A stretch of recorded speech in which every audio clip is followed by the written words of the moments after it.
And these guns and high-capacity magazines are off the street in Oakland tonight. Police recovered the weapons and made arrests in connection to a series of armed robberies on election night. And tonight, the police department is closing in on a new police chief. KPIX 5 reporter Katie Nielsen has a look at the 4 finalists. Katie? Tonight's virtual town hall gave the public a chance to hear from the 4 police chief candidates.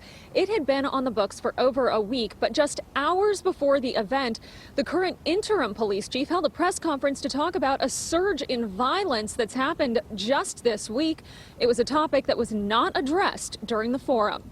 For 2 hours tonight, the Oakland Police Commission asked questions of the 4 police chief candidates. Deputy Chief LaRon Armstrong and Deputy Chief Drennan Lindsay are the 2 internal candidates. Then Pittsburgh Police Commander Jason Lando and Seaside Police Chief Abdul Pridgen. The big topic of discussion was how to regain trust in the community, specifically with minorities and underserved populations. This is about reconciliation. OPD needs to apologize for the negative impact it's had on the community. It's so important that we engage with our communities, but it has to be meaningful. So I absolutely agree that we have to continue to engage our community. There are opportunities to engage the community in different settings where they're non-enforcement settings, where we build relationships and we see one another as human beings. Topics that were not addressed include calls to defund the police or use of force policies.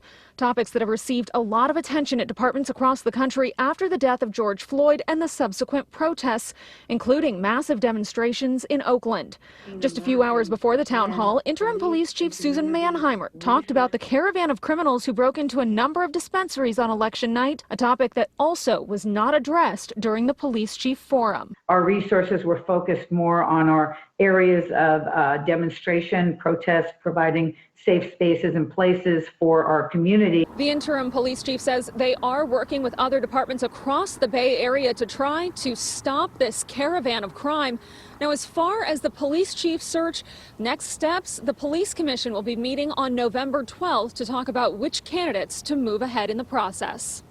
Katie Nielsen, KPIX 5.